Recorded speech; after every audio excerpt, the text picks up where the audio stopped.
Gandang araw po sa inyo lahat. Ay, hindi maganda pag ikaw makikita ko. Hindi maganda, sorry, Mr. BBM. Ito patuloy sa aking pagre-report sa inyo tungkol sa mga development sa mga kaso na hinggil doon sa mga flood control project.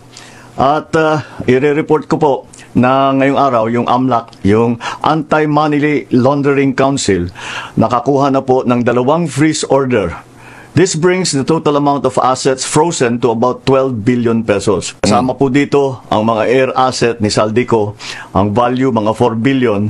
At bukod pa ron, meron po tayong nakuhang 3,566 na bank account, 198 insurance policies, 247 motor vehicles, 178 real properties, 16 na e-wallet account, at saka air asset na frozen na. Umpisa lang po ito.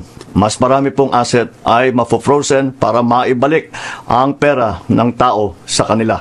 Ito po ang aming pangako, that the money of the people will be given back to the people. Meron din pong development, Sandali, yun daw, una, komentohan natin yun. Sabi niya, yun daw ang plano, ibalik yung pera sa taong bayan, ganyan-ganyan.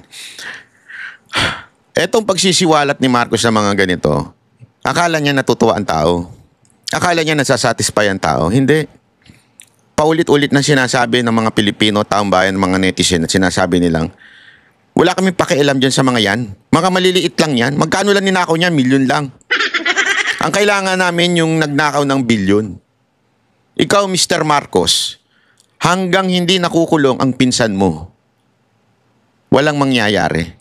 Tigilan mo na ang pagtututuro kung kani-kanino at panagutin mo direkta ang pinsan mo. Yan ang ginawa ninyo kay Chis Escudero, naalala ninyo? Di ba? Ito, papakita ko sa inyo ito, ha? Ayan. Kinlir po ng COMELEC si Chis Escudero.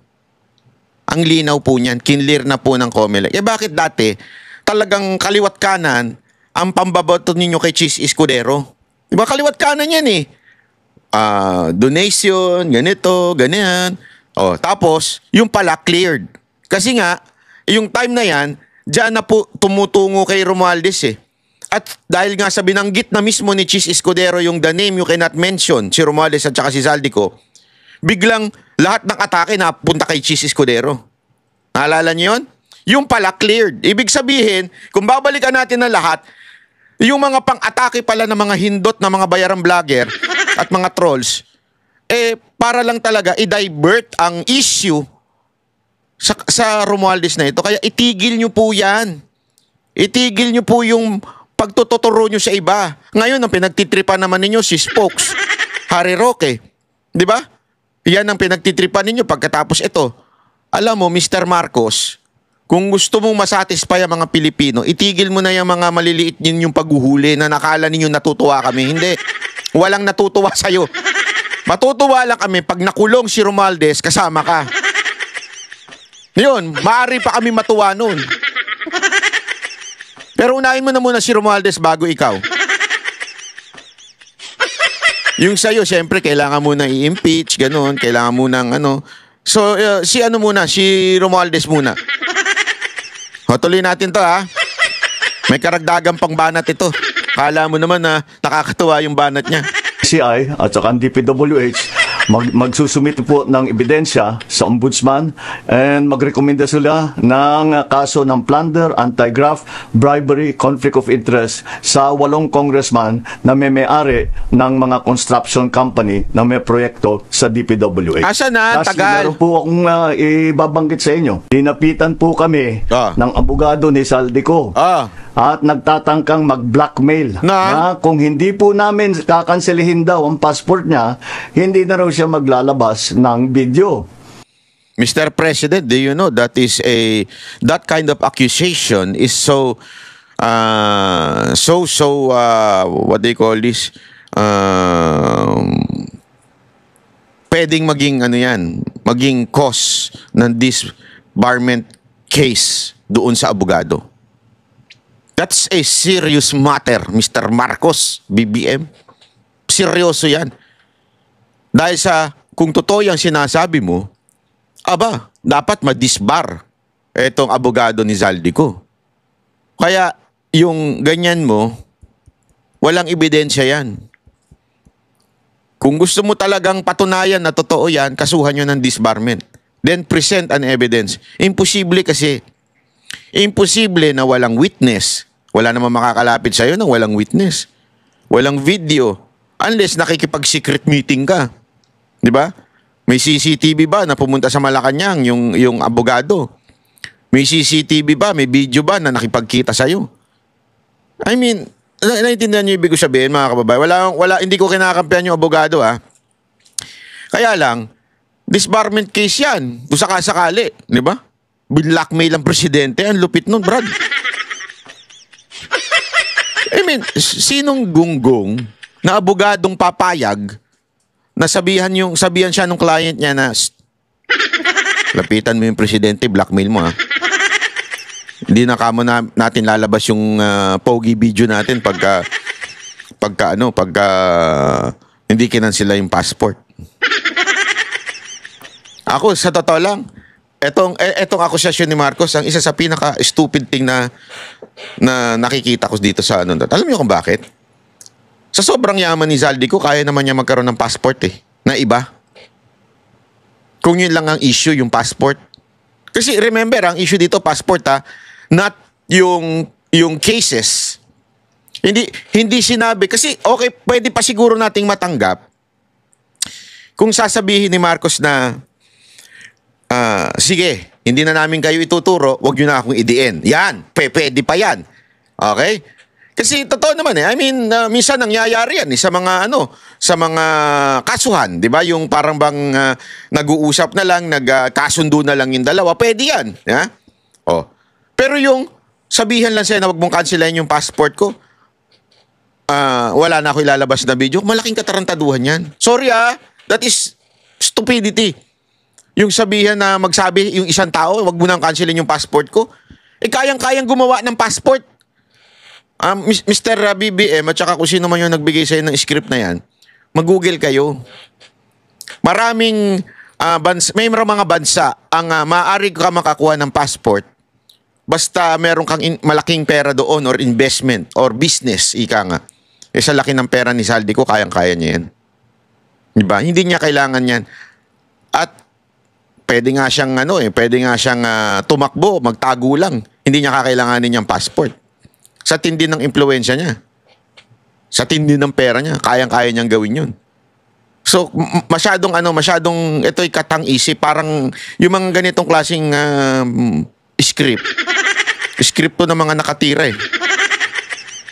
Wala ko sinasabing tumira si Marcos, Sinasabi ko lang, script to ng mga tumira. Yung mga parang, wow, pare, ito, ganito mangyayari.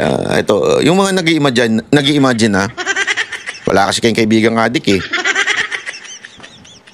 Wala rin naman ako, pero kinikwento lang sa akin. I do not negotiate with criminals. Kahit maglabas ka na ng video ng lahat ng kasinungalingan mo. Ayan, pinangunahan niya na. Minamind condition niya na yung mga tao na maglalabas ng video. Para, wag na kayo maniwala dyan. Kahit maglabas pa ng video yan, bla bla bla. Na pag-destabilize sa gobyerno, gusto kong malaman mo, Zaldi, makakansela pa rin ang passport mo. Hindi ka na makakatakas sa hustisya. Yun, talaga doon na booking. Doon na booking, mga kababayan. Booking na booking. Ano yun na booking?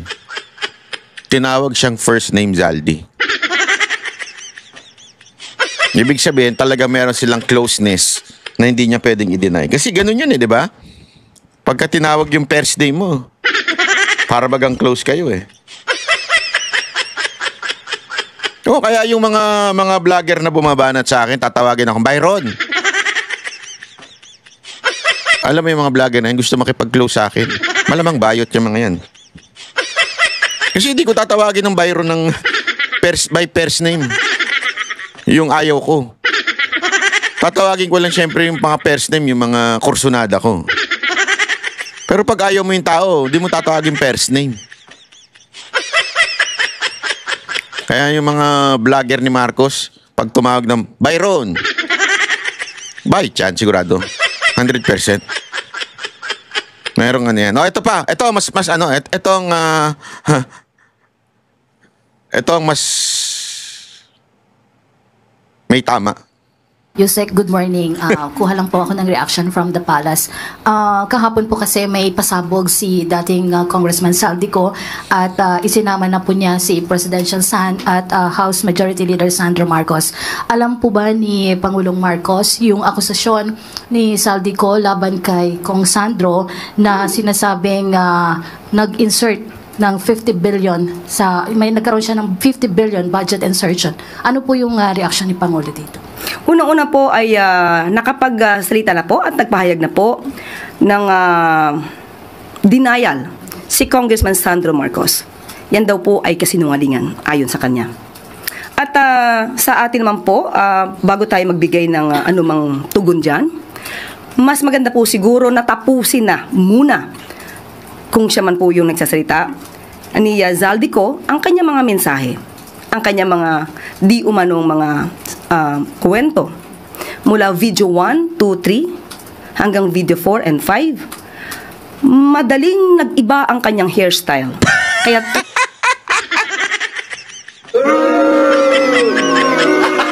Gago! Alam mo, nung narinig ko to, sabi ko, wow, patay tayo dito. Iba na talaga ang tama nitong tagapagsinungaling na Malacanang. Iba na tama nito. Dito ko rin napagtanto na parang may katotohanan talaga na siya ang may hawak ng troll farm ni Marcos.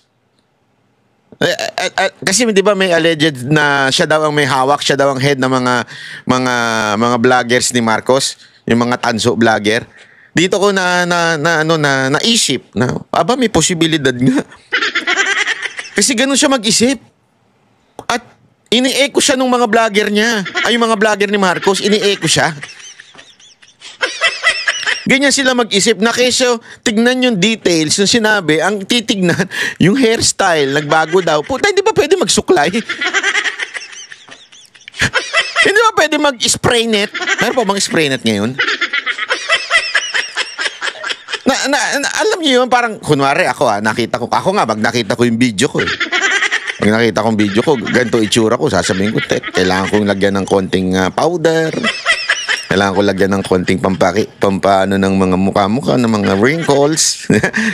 Kasi nakita mo yung video mo eh. Ay, pangit pala ako, ganun.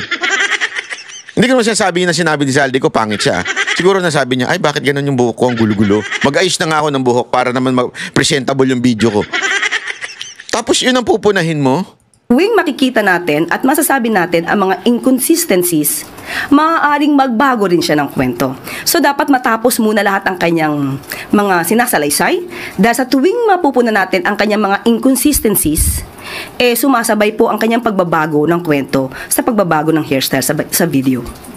Follow up lang, ma'am. Ma'am, may report din po ba ang Palasyo ng Malacanang regarding sa intelligence report na may nakikipag-ugnayan si Saldico sa grupo na gustong pumalit po daw na sa gobyerno ng Marcos?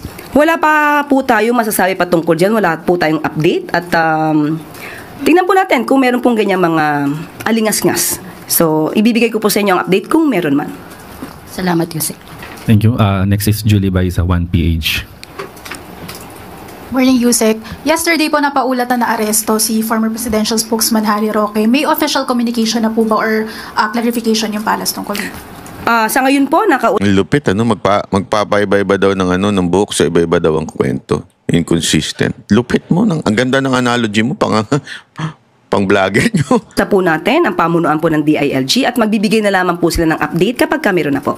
So wala pa pong confirmation, ma'am? Yun po yung ayon sa DILG, hindi natin mako-confirm. Pati sa DFA ay wala pa rin pong confirmation. So magbibigay ng update kapag meron na po. Thank you. Ivan Mayrina, GMA News. Sorry ma'am, balikan ko yung tanong ni Ann kanina. Sabi ninyo, kung siya nga po yun, can you elaborate? Are we expressing doubt that that is Zaldico? Sa nakikita po natin ng mga pag-iba-iba ng kanyang mga imahe, hindi mawawala sa isipan kung siya man yun o hindi. But still, sasagot po tayo. At ang nais lang po natin ay tapusin niya ang kanyang salaysay. Kasi tuwing mapupunan natin ang kanyang mga inconsistencies, nababago rin po ang kanyang statements. So makikita niyo po yung mga pabago-bagong statements mula video 1, 2, 3 hanggang 4. Anong pabago-bago dun? Walang pabago-bago dun. Konektado nga eh. Kinonek niya nga yung mga sinabi ng mga DPWH official, kinonek niya yung kay Kudesa, kinonek niya yung Malacanang, kung saan dinadrop yung pera, lahat konektado. Paano naging pabago-bago? Anong patunay mo na pabago-bago? Sige nga, Auntie Claire, anong patunay mo na pabago-bago? Kaya ka napapahiya kay kay Tikia eh. Ikaw wala ka sa hulog eh. Fine. Can you point out some of the inconsistencies you've spotted Yan, so far? ganyan magtanong. You want to video 4 or 5? Unang-una, Di ka makasagot, no? Isip ka ngayon. Akala mo, madadali mo sa inconsistency si hindi niya binanggit sa video 1, 2, ang sinasabing transaksyon ng 2022. Maliwanag na ang binanggit niya nagsimula daw ang kanyang pakikipag-usap di umano kay Secretary Mina Pangandaman 2024. So nung napuna ang mga inconsistencies, nabago ang kwento. So mas magandang hayaan natin, tapusin niya na muna. Kasi sabi nga natin, tuwing makikita na... Ano doon ng inconsistent? Ikaw ang gumagawa ng inconsistent eh. Yung yung statement mo mali-mali, inconsistent. Ang mga inconsistencies, hindi lang po tayo, pati yung mga ibang mga lawyers, ibang mga eksperto na bumabasa at nadidinig ang kanyang mga sinasabi. Walang at ganon? ang inconsistencies. Walang ganon? Ginagamot nila sa mga susunod na mga videos. Sorry, and what does that have to do with the changes in his appearance, in his hairstyle? Kung isang araw lang tong ginawa, hindi dapat nababagong itsura. Kung hindi nga isang araw. Ang sakit mo sa bangs, alam mo, ewan ko, bakit tayo nagkaroon ng ganitong klaseng opisyal? Bakit sino man nagsabi isang araw lang ginawa yun? So it means, lumalabas. Iba-ibang araw to ginawa. O ngayon? At malamang, ay bumabase sila sa reaksyon ng tao. So, what's wrong? It doesn't make it wrong or it doesn't make it fake kung iba't ibang araw niya sinasabi yun o ginagawa yung video. Walang doon. Sorry, on to my main question. Kahapon po sinagot ni VP Sara Duterte ang tanong kung handa siyang maging Pangulo sakaling magbitiw si Pangulo Marcos. Ang sabi po niya, and I quote, "There is no question about my readiness." Does the President have a message to the Vice President expressing her readiness and willingness to take his place? Handa na po siya maging Pangulo kapag po nawala or natanggal ang Pangulo sa pwesto. Tama po ba yon, Sir Ivan? Yun po ba ang sinabi niya? Handa siyang pumalit sa Pangulo kapag nagbitiw. Ang tanong din natin sa taong bayan, handa na po ba kayo sa mas marami pang Mary Grace Piatos? Unang-una po, ang Vice Presidente